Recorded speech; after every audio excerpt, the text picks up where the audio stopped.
Assalamualaikum warahmatullahi wabarakatuh. Pemirsa Zakat TV, Alhamdulillah ketemu lagi bersama saya Regina Citra dalam program Suara Perempuan Muslimah. Kali ini narasumber saya seseorang yang mempunyai jiwa sosial yang sangat tinggi dan bergabung dalam Yayasan Pedang Indonesia atau Peduli Anak Bangsa. Assalamualaikum Mbak Eriza. Waalaikumsalam. Mbak Eriza bisa cerita nggak kepada kami mengenai tentang adanya Yayasan Pedang Indonesia ini, latar belakangnya apa sih? Latar belakang untuk mendirikan Yayasan Peduli Anak Bangsa Indonesia ini atau Pedang Indonesia adalah rasa kebersamaan kami untuk menciptakan kegiatan sosial yang bermanfaat untuk masyarakat luas, terutama itu di bidang kesehatan, terus pendidikan dan penyetaraan sosial kemasyarakatan. Tapi kami bukan kegiatan yang hanya notabene untuk lingkungan homogen, tapi untuk heterogen. Terus awal mula berdirinya GPI ini, saya cerita sedikit ya. Ya, boleh. Waktu itu kita nggak, sesama pengurus itu tidak saling kenal. Cuma pas ada kegiatan serempak waktu itu tanggal 12 Januari 2012 untuk penggalangan dana almarhum Adinda Karina Fisa di Bundaran HI. Dari situ kami dari beberapa komunitas dan personal memutuskan, ayo kita bikin wadah untuk buat program yang lebih bermanfaat. Salah satunya itu biar bisa legal di mata hukum dan legal juga di mata sosial. Makanya tanggal 15 Februari 2012 akhirnya kita buat Yayasan Pedang Indonesia ini. Singkatan dari Peduli Anak Bangsa Indonesia atau YPI. Disingkat YPI ya. Waktu kejadian yang almarhum itu bisa diceritakan sedikit? Kalau yang itu kan salah satu yang akhirnya menginspirasikan YPI Anda ya?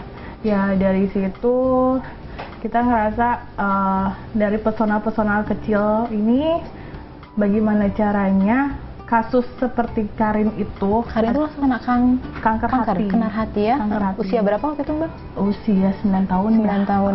Kena kanker hati. Terus kita ngerasa kita nggak bisa melakukan yang terbaik untuk Karin gitu. Jadi kita buat wadah gimana kita bisa sama-sama dengan tangan, kita satukan visi misi kita. Terus biar kasus-kasus Karin ini walaupun kita nggak selesaikan dengan baik, tapi kita bisa berikan yang terbaik, kontribusi yang terbaik untuk mereka yang membutuhkan. Waktu itu yang kejadian Karin sempat terkumpul dana berapa Mbak? Kalau dari yayasan kami itu sampai kita bikin penggalangan dana gala dinner itu kas kita sampai 300 juta. Sampai 300 juta dengan proses berapa hari waktu itu? Hampir 2 bulan ya. 2 bulan. Iya. Tapi juga kita sendiri karena dibantu beberapa komunitas juga. Tapi pada akhirnya Karin tidak bisa terselamatkan. Ya. Karena stadium akhir ya. Tapi kita udah lakukan yang terbaik. Ya, alhamdulillah dengan adanya kasus Karin ini, terus banyak yang bawa kasus lain kan. Terus akhirnya kita sama-sama kita buat lagi apa yang bisa bermanfaat, apalagi yang bisa kita bantu. Bukan hanya untuk kasus kanker aja ya, tapi semua. Untuk visi dan misinya dari YPI sendiri ini apa Mbak? Mensejahterakan untuk masyarakat ya, menyetarakan untuk kehidupan sosial, pendidikan, kesehatan, terus sekaligus bisa memberikan yang lebih konkretnya itu hal kecil yang bisa kita berikan untuk semua, itu aja. Untuk semua. Total sudah ada berapa peserta dari YPI? Kalau untuk pengurus itu 24 orang. Tapi kalau misalkan tiap kegiatan itu tidak menutup kemungkinan banyak relawan yang datang. Volunteer ya? Ya. Jadi kegiatan yang memang sifatnya kita bisa bilang mungkin bukan yang sesuai dengan kebutuhannya gitu loh. Akhirnya program itu ada, kita berikan sesuai dengan kebutuhan. Tidak ada, memang YPI sendiri tidak menaungi salah satu yayasan atau apa, enggak ya? Jadi sifatnya lebih ke perpanjangan tangan, mungkin bisa dibilang seperti itu ya. Betul sekali. Yayasan Peduli Anak Bangsa ini. Kalau misalnya kita melihat kasus-kasus yang selain Karin gitu ya, apa yang pernah YPI lakukan gitu ya, yang bisa berhasil? Terakhir itu untuk Ananda Nova, kita donor retina mata. Donor retina mata. Terus itu terkumpul berapa? Kalau untuk donor retina matanya sendiri itu waktu itu kita tebus 17 juta ya. Itu dapat dana, kita sistemnya broadcast aja.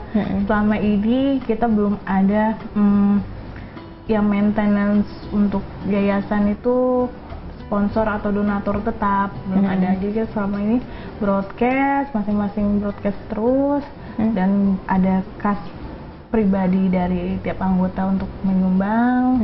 Terus ada donatur teman-teman sendiri aja. Kayak gitu. Jadi kurang lebih ya YPI sudah berapa lama ya berdiri? 2 tahun. 2 tahun. Dan 2 tahun. Selain tadi kita bicara kalau di bidang pendidikan sendiri apa saja Mbak yang sudah dilakukan YPI? Kalau di bidang pendidikan sendiri itu kita buat, kemarin kita ada acara untuk memberikan buku-buku gratis untuk anak-anak di panti asuhan yang menderita talasemia. Itu kelainan darah di Bandar Lampung. Terus kegiatan rutin kita adalah memberikan sekolah gratis. Sekolah gratis 1 hari. Nah, sekolah gratis 1 hari itu di jembatan-jembatan flyover. Jadi jalan terus nih setiap hari? Gak tiap hari, jadi sebulan itu minimal 1 kali. 1 kali. Di rolling. Itu untuk usia berapa yang bisa mengikuti? Kalau untuk mengikuti kita terbuka untuk usia berapa aja? Rata-rata yang datang anak-anak di situ balita 5 tahun sampai ada yang SMP gitu. Biasanya apa saja yang diajarkan? Biasanya apa aja? Belajar membatik. Belajar membatik. Oh, jadi sifatnya lebih keterampilan ya, skill yang diajarkan ya dari tadi di bidang pendidikan tersebut. Nah, Mbak Eriza, kita juga akan ngobrol lagi bersama dengan Mbak Eriza mengenai bagaimana sih ketukan hati itu muncul datang dari Mbak Eriza ya. Pemirsa Zakat TV jangan kemana-mana, kita akan kembali setelah yang satu ini.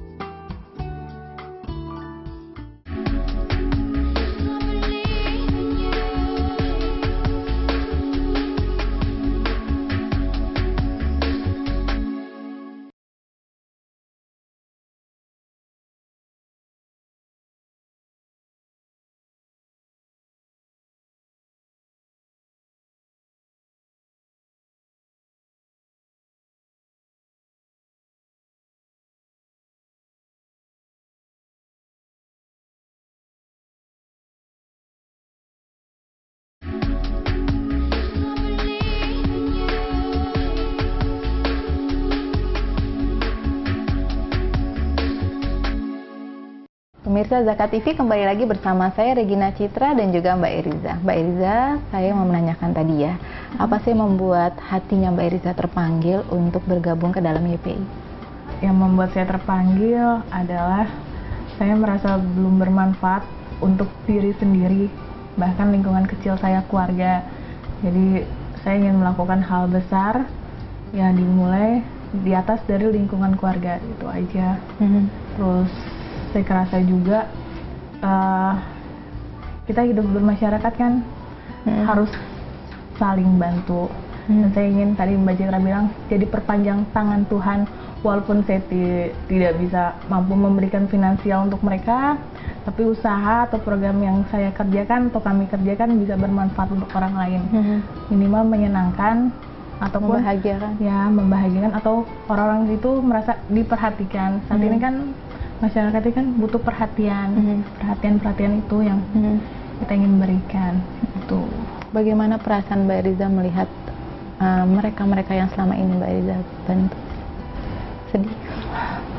Kalau dibilang sedih, mungkin lebih dari sedih. Cuma saya ngerasa yang saya lakukan ini belum bisa mengangkat penderitaan mereka, tapi kan sebagai manusia saya punya keterbatasan, ya kan, yayasan juga punya keterbatasan. Jadi apapun yang kami berikan, kami berharap itu yang dari kami yang terbaik. Itu aja. Kalau dari pengalaman sendiri, apa yang membuat Mbak Eriza benar-benar tidak bisa melupakan kejadian yang pengalaman saya sendiri saat itu, saya harus menjenguk adik kita Arjuna. Dia itu punya kelainan lahir bawaan, nggak ada tempurung kepalanya. Ya, di situ saya ditelepon sama salah satu pengurus untuk mencari obat, karena waktu itu dia dirawat di RSPAD Toto Subroto, cuma nggak punya uang untuk tebus obat. Nah, di situ saya melihat sendiri pasien yayasan itu seperti apa. Dari situ saya merasa hidup saya ini harus jauh lebih bersyukur. Apapun hal-hal yang seperti itu, walaupun tidak dialami oleh orang lain atau banyak orang, tapi mengingatkan kita tuh betapa kita diri sendiri harus lebih bermanfaat untuk orang lain. Akhirnya bagaimana? Nanda Arjuna meninggal dunia tahun kemarin ya. Soalnya karena kelainan itu nggak bisa dilakukan apa-apa, cuma hanya obat, tabung oksigen, itu aja. Hanya berapa hari hidup di dunia? Dari lahir, kalau pas saya backup dia, yayasan kami backup dia, maintenance-nya untuk susu, keperluan dan sebagainya itu 5 bulan. 5 bulan dia bertahan? 5 bulan bertahan, itu. Tapi pada akhirnya Allah memanggil juga ya? Iya. Bagaimana dengan kondisi-kondisi yang bencana alam? YPI kan juga menjadi salah satu konsentrasinya bencana alam ya. Selama kegiatan Terakhir kami adain acara bakti sosial di Bogor, sama di pas kejadian banjir di Cawang. Di situ kita ngadain bakso sekaligus pemeriksaan dan pengobatan gratis. Ya, di lingkungan besar Jakarta yang ternyata ya, itu akhirnya membukakan mata kita lagi gitu ya kan. Ternyata masih aja ada yang lebih kurang daripada kita. Di situ untuk pembelajaran, kalau misalkan masyarakat Indonesia ini belum makmur, masih jauh di bawah garis kemiskinan gitu.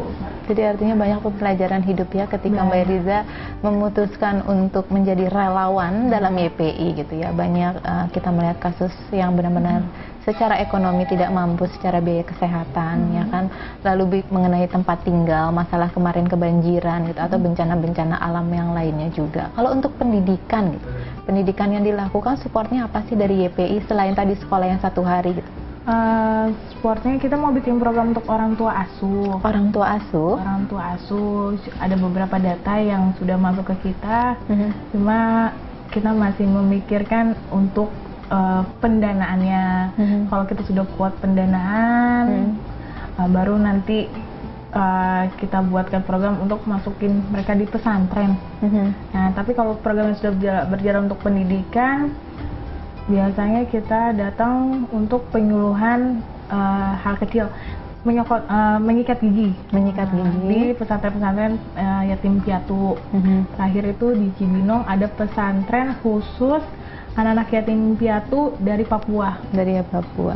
Jadi tadi kita sudah bicara mengenai kesehatan gitu ya, lalu bencana alam, pendidikan. Kegiatan sosial apa lagi yang dilakukan oleh YPI? Kegiatan sosialnya saat besok kan tanggal 25 Mei ada acara screening blood untuk para penderita thalassemia. Bukan hanya para penderita thalassemia aja, tapi terbuka untuk umum.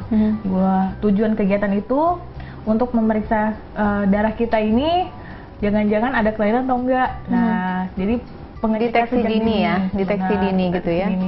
Itu rencananya kita target untuk peserta yang datang 2.500 orang. Nah, setelah implementasinya kan kita setelah ngecek gitu. Terus apakah Yayasan Pedang Indonesia juga mendampingi mereka, misalnya ada yang terkena gitu? Di situ juga kita buat acara penyuluhan, apa itu thalassemia, ya kan, pengetahuan ke masyarakat.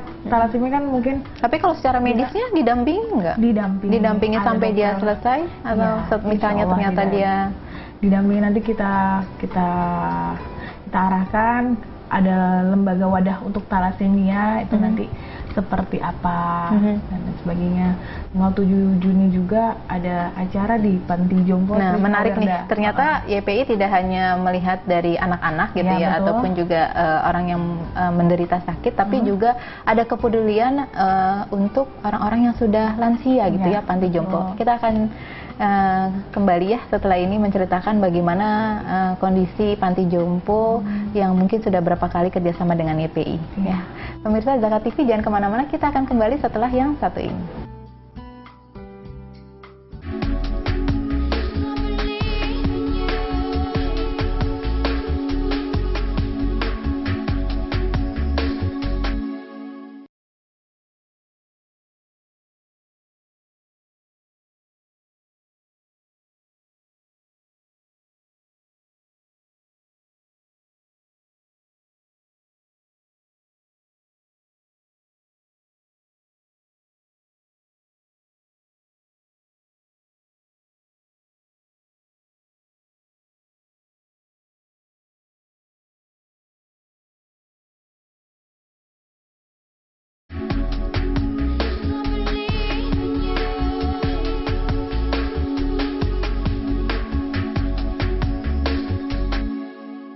Pemirsa Zakat TV kembali lagi bersama saya Regina Citra dan juga Mbak Eriza. Mbak Eriza, kedepannya ini saya mendapatkan informasi kalau YPI juga sudah mulai memberi perhatian kepada Panti Jompo ya. Rencananya akan ada diadakan tanggal 7 Juni. 7 Juni. Nah, programnya apa aja rencananya?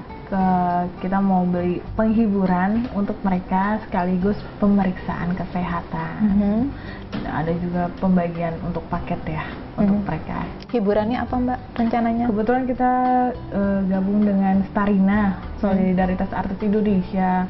Kita akan melakukan senam poco-poco. Terus ada beberapa lomba untuk mereka. Itu tadi hiburannya, tapi kalau untuk kegiatan lainnya? Pemeriksaan kesehatan, pembagian obat-obatan untuk mereka, sekaligus paket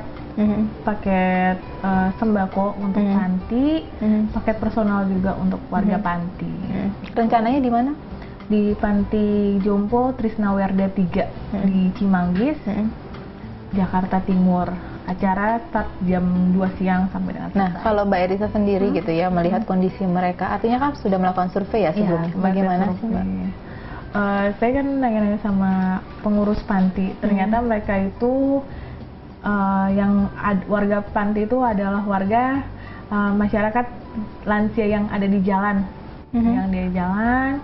Mereka cari memang tunawisma. Ya, memang tunawisma. Ada yang tunawisma, ada yang masih punya keluarga tapi nggak diakui sama keluarganya, kabur.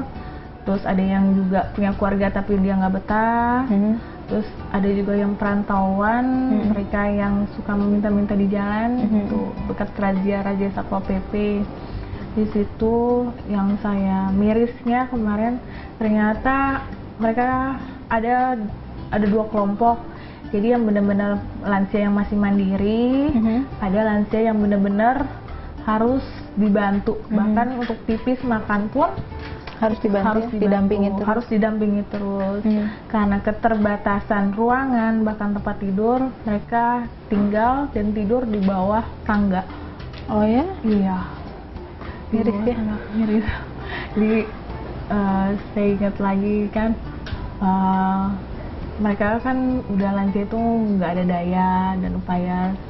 Sempat ngobrol-ngobrol juga sama salah satu ibu di sana gitu kan. Dia menginginkan pulang, tapi dia nggak tahu di mana rumahnya, di mana keluarganya. Terus memberikan saya secari kertas udah lusuh, dia masih memegang alamat dia tinggal, bukan anaknya dia.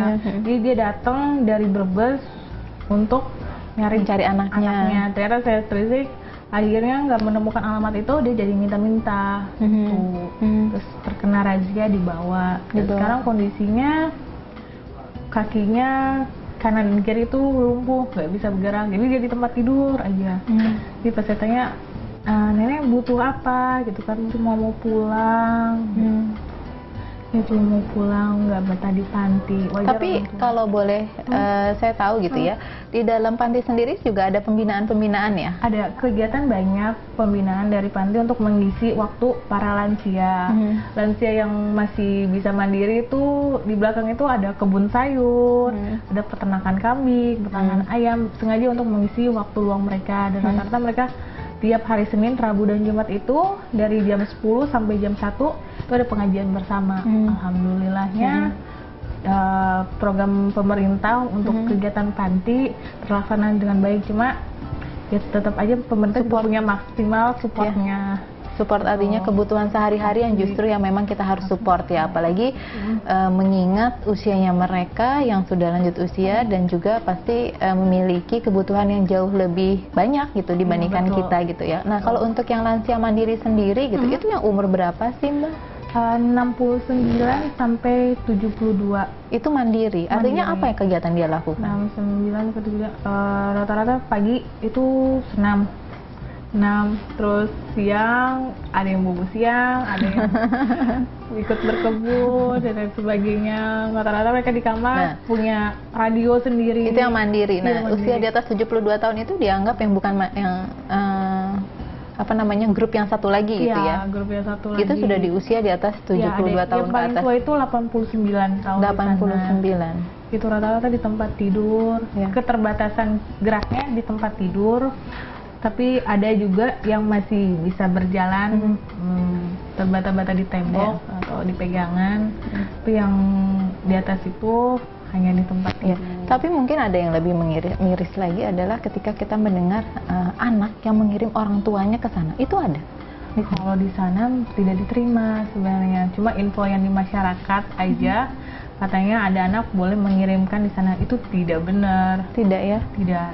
Jadi mereka pengurus panti pun tidak mau gitu. Yang benar-benar notabene penghuni warga panti itu kan ada syarat-syaratnya. Syarat-syaratnya itu tunawisma dan benar-benar tidak ada keluarga ataupun yang ditelantarkan. Kalaupun masih ada keluarga yang masih bisa bertanggung jawab, mereka akan kembalikan. Rata-rata seperti itu. Yang dirazia ternyata ditelisik ada keluarganya. Keluarga yang dipanggil itu mereka kembalikan lagi ke pihak keluarga. Tapi jangan kabur lagi gitu. Kabur lagi, diangkut lagi dan dimasukin lagi gitu ya kan. Nah, kita bicara tadi ya masalah sosial itu banyak ya sebenarnya gitu. Jadi artinya sekali lagi itu kembali dari hati nurani kita gitu loh. Seberapa jauh sih kepedulian kita terhadap sekeliling kita gitu. Paling tidak dari lingkungan yang terkecil gitu. Apalagi kalau kita lihat sekarang faktor ekonomi sangat mendukung gitu ya, dimana menjadi salah satu membuat masyarakat terkadang atau sebagian besar hidup tidak layak gitu ya kan. Apalagi tadi Mbak Eriza bilang kondisinya ternyata dari korban banjir banyak sekali yang benar-benar yang wah gitu loh, ternyata hidupnya seperti ini ya gitu loh. Itu yang membuat tadi kita supaya lebih terketuk. Nah untuk pemerintah sendiri gimana sih Mbak pandangan YPI gitu? Pandangan YPI ya, pemerintah saat ini, terutama pemerintah pusat, kita bicara untuk lingkungan kita yang di DKI Jakarta aja ya. Seperti di pemberitaan TV kan, sumbangan sudah masuk ke sini, sumbangan masuk ke sini tuh kemana ya? Tapi nyatanya di lapangan tidak seperti itu. Jadi pembagian ataupun yang diberikan pemerintah itu tidak merata, karena di bawahnya itu sistemnya itu tidak berjalan dengan baik. Jadi apapun yang diberikan dari pemerintah pusat, sayangnya tidak tersampaikan ke personal orang-orang yang benar-benar membutuhkan dengan baik. Itu yang disayangkan dan sampai sekarang masih terus terjadi gitu ya. Nah Mbak Eriza sendiri harapannya apa sih kepada masyarakat, terutama harapan dari YPI sendiri?